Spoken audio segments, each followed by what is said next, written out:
الحمد لله الذي أنزل على عبده الكتاب ولم يجعل له عوجا قيما لينذر بأسا شديدا من لدنه ويبشر المؤمنين الذين يعملون الصالحات أن لهم أجرا حسنا ماكثين فيه أبدا وينذر الذين قالوا اتخذ الله ولدا ما لهم به من علم ولا لآبائهم كبرت كلمة تخرج من أفواههم إن يقولون إلا كذبا فلعلك باخع نفسك على آثارهم إن لم يؤمنوا بهذا الحديث أسفا إنا جعلنا ما على الأرض زينة لها لنبلوهم أيهم أحسن عملا وإنا لجاعلون ما عليها صعيدا جرزا أم حسبت أن أصحاب الكهف والرقيم كانوا من آياتنا عجبا إذ أوى الفتية إلى الكهف فقالوا ربنا آتنا من لدنك رحمة وهيئ لنا من أمرنا رشدا فضربنا على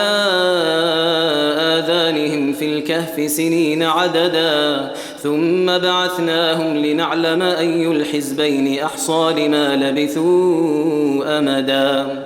نحن نقص عليك نبأهم بالحق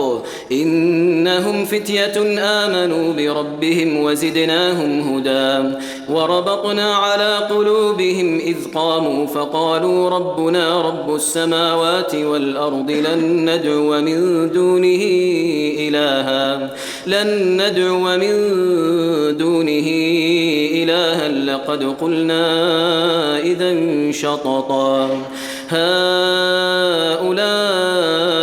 قومنا اتخذوا من دونه آلهة لولا يأتون عليهم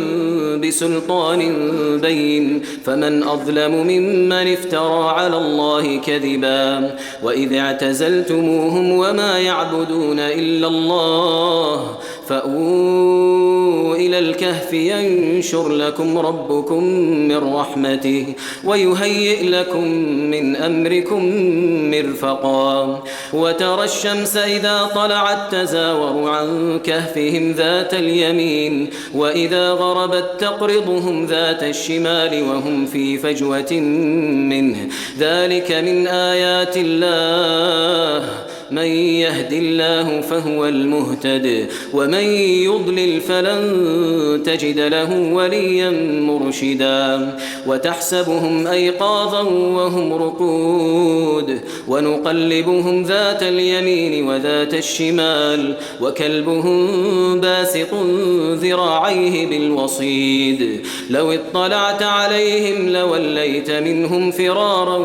ولملئت منهم رعبا وكذلك بعثناهم ليتساءلوا بينهم قال قائل منهم كم لبثتم قالوا لبثنا يوما أو بعض يوم قالوا ربكم أعلم بما لبثتم فابعثوا أحدكم بورقكم هذه إلى المدينة فلينظر أيها أزكى طعاما فليأتكم برزق منه وليتلطف ولا يشعرن بكم أحدا إنهم إن يظهروا عليكم يرجموكم أو يعيدوكم في ملتهم ولن تفلحوا إذن أبدا وكذلك أعثرنا عليهم ليعلموا أن وعد الله حق وأن الساعة لا ريب فيها إذ يتنازعون بينهم أمرهم فقالوا ابنوا عليهم بنيانا ربهم أعلم بهم قال الذين غلبوا على أمرهم لنتخذن عليهم مسجدا سيقولون 3 رابعهم كلبهم ويقولون 5 سادسهم كلبهم رجما بالغيب ويقولون 7 وثامنهم كلبهم قل ربي أعلم بعدتهم ما يعلمهم إلا قليل فلا تمار فيهم إلا مراء ظاهرا ولا تستفت فيهم منهم أحدا ولا تقولن لشيء إني فاعل ذلك غدا إلا أن يشاء الله واذكر ربك إذا نسيت وقل عسى أن يهديني ربي لأقرب من هذا رشدا ولبثوا في كهفهم 300 سنين وازدادوا 9 قل الله أعلم بما لبثوا له غيب السماوات والأرض أبصر به وأسمع ما لهم من دونه من ولي ولا يشرك في حكمه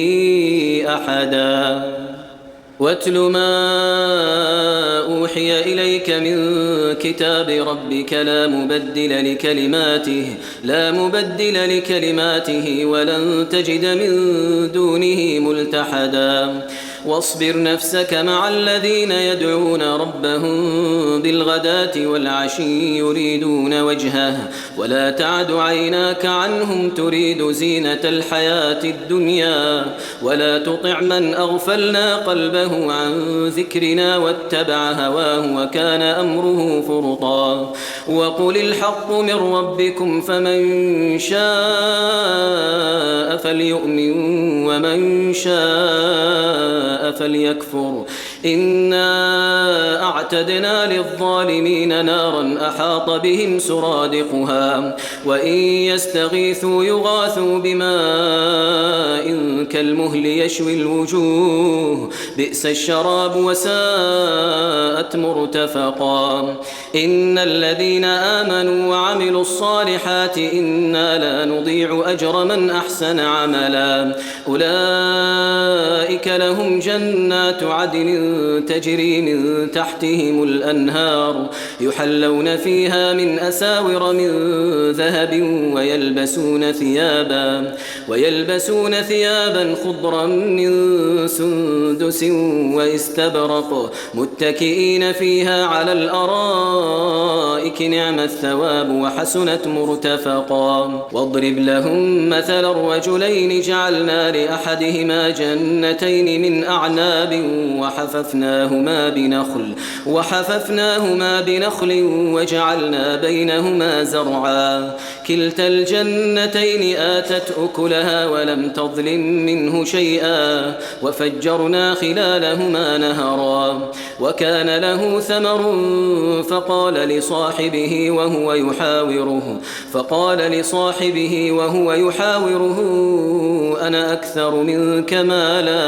أنا أكثر منك مالا وأعز نفرا ودخل جنته وهو ظالم لنفسه قال ما أظن أن تبيد هذه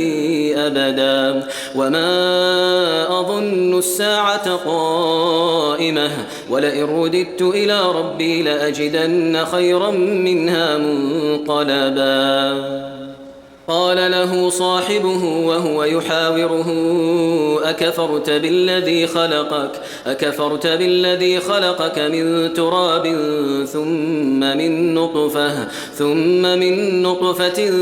ثم سواك رجلا لكن هو الله ربي ولا أشرك بربي أحدا ولولا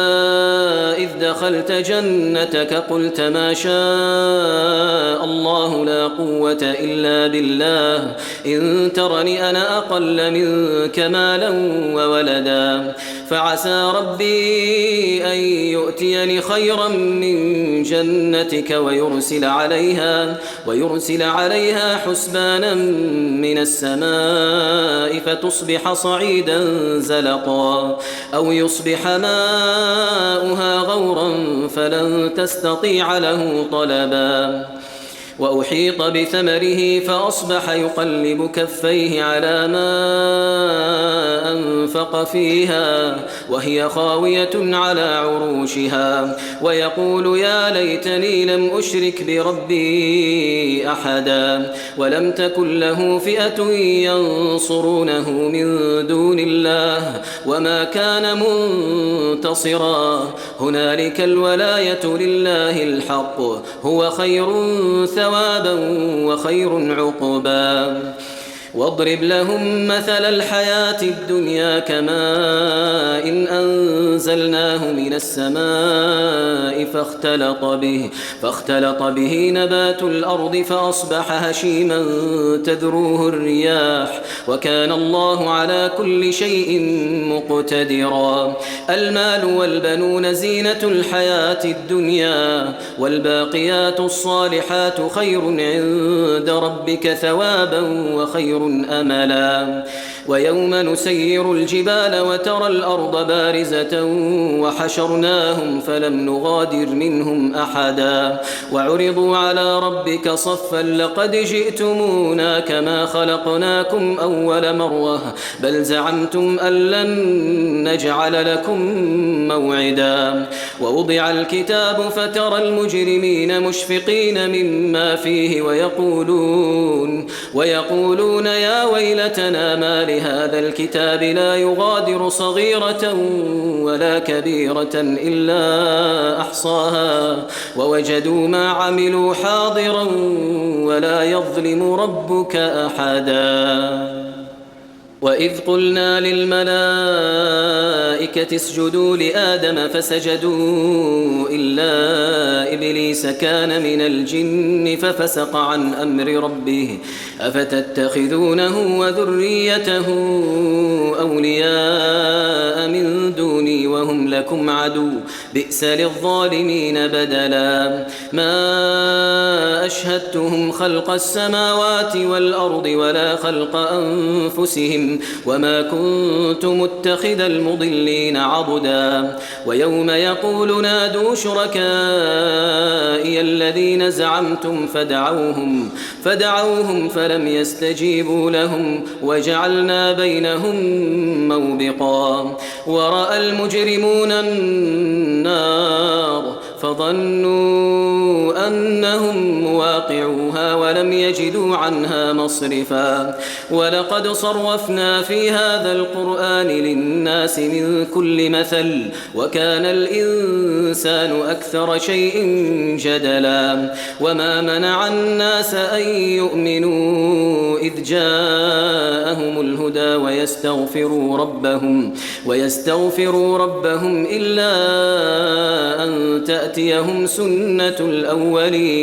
إلا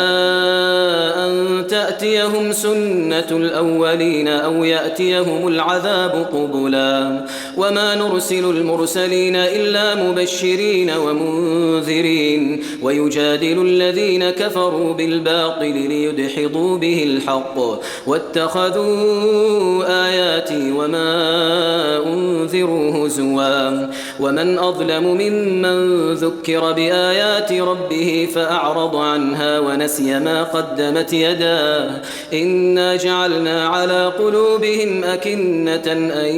يفقهوه وفي آذانهم وقرا وإن تدعوهم إلى الهدى فلن يهتدوا إذن أبدا وربك الغفور ذو الرحمة لو يؤاخذهم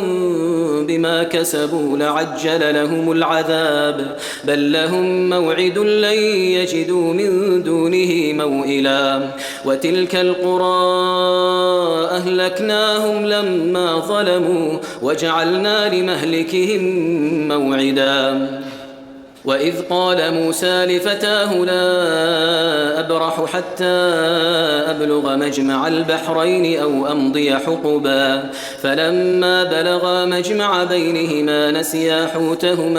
نسيا حوتهما فاتخذ سبيله في البحر سربا فلما جاوزا قال لفتاه آتنا غداءنا لقد لقينا من سفرنا هذا نصبا قال أرأيت إذ أوينا إلى الصخرة فإني نسيت الحوت وما أنسانيه إلا الشيطان أن أذكره واتخذ سبيله في البحر عجبا قال ذلك ما كنا نبغي فارتدا على آثارهما قصصا فوجدا عبدا من عبادنا آتيناه رحمة من عندنا وعلمناه من لدنا علما قال له موسى هل أتبعك على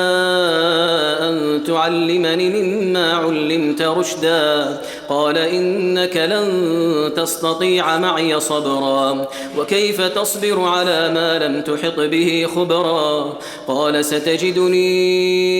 إن شاء الله صابرا ولا أعصي لك أمرا قال فإن اتبعتني فلا تسألني عن شيء حتى أحدث لك منه ذكرا فانطلقا حتى إذا ركبا في السفينة خرقها قال أخرقتها لتغرق أهلها لقد جئت شيئا إمرا قال ألم أقل إنك لن تستطيع معي صبرا قال لا تؤاخذني بما نسيت ولا ترهقني من أمري عسرا فانطلقا حتى إذا لقيا غلاما فقتله قال أقتلت نفسا زكية بغير نفس لقد جئت شيئا نكرا قال ألم أقل لك إنك لن تستطيع معي صبرا قال إن سألتك عن شيء بعدها فلا تصاحبني قد بلغت من لدني عذرا فانطلقا حتى إذا أتيا أهل قرية استطعما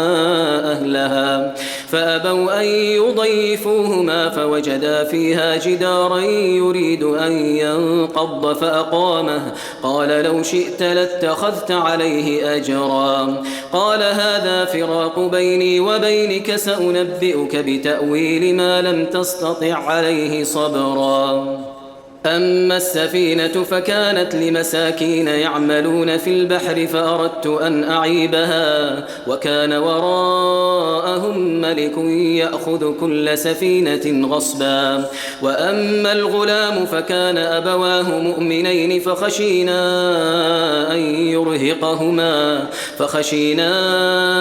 أن يرهقهما طغيانا وكفرا فأردنا أن يبدلهما ربهما خيرا منه زكاة وأقرب رحما وأما الجدار فكان لغلامين يتيمين في المدينة وكان تحته كنز لهما وكان أبوهما صالحا فأراد ربك أن يبلغا أشدهما ويستخرجا كنزهما رحمة من ربك وما فعلته عن أمري ذلك تأويل ما لم تسطع عليه صبرا ويسألونك عن ذي القرنين قل سأتلو عليكم منه ذكرا إنا مكنا له في الأرض وآتيناه من كل شيء سببا فأتبع سببا حتى إذا بلغ مغرب الشمس وجدها تغرب في عين حمئة ووجد عندها قوما قلنا يا ذا القرنين إما أن تعذب وإما أن تتخذ فيهم حسنا قال أما من ظلم فسوف نعذبه ثم يرد إلى ربه فيعذبه عذابا نكرا وأما من آمن وعمل صالحا فله جزاء الحسنى وسنقول له من أمرنا يسرا ثم أتبع سببا حتى إذا بلغ مطلع الشمس وجدها تطلع على قوم لم نجعل لهم من دونها سترا كذلك وقد أحطنا بما لديه خبرا ثم أتبع سببا حتى إذا بلغ بين السدين وجد من دونهما قوما لا يكادون يفقهون قولا قالوا يا ذا القرنين إن يأجوج ومأجوج مفسدون في الأرض فهل نجعل لك خرجا على أن تجعل بيننا وبينهم سدا قال ما مكني فيه ربي خير فأعينوني بقوة أجعل بينكم وبينهم ردما آتوني زبر الحديد حتى إذا ساوى بين الصدفين قال انفخوا حتى إذا جعله نارا قال آتوني أفرغ عليه قطرا فما استطاعوا أن يظهروه وما استطاعوا له نقبا قال هذا رحمة من ربي فإذا جاء وعد ربي جعله دكاء وكان وعد ربي حقا وتركنا بعضهم يومئذ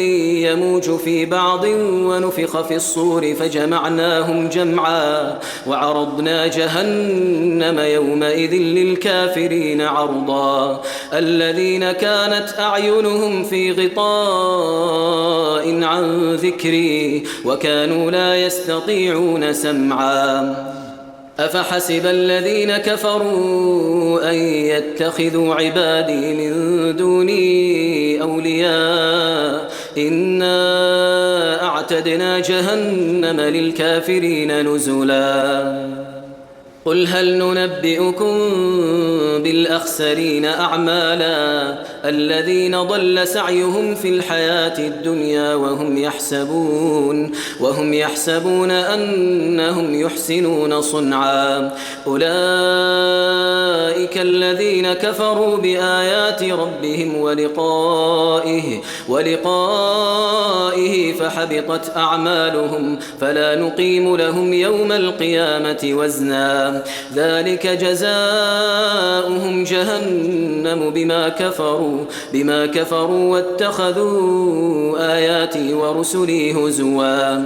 إن الذين آمنوا وعملوا الصالحات كانت لهم جنات الفردوس نزلا خالدين فيها لا يبغون عنها حولا قل لو كان البحر مدادا لكلمات ربي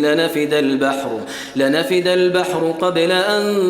تنفد كلمات ربي ولو جئنا بمثله مددا قل إنما أنا بشر مثلكم يوحى إلي أنما إلهكم إله واحد فمن كان يرجو لقاء ربه فليعمل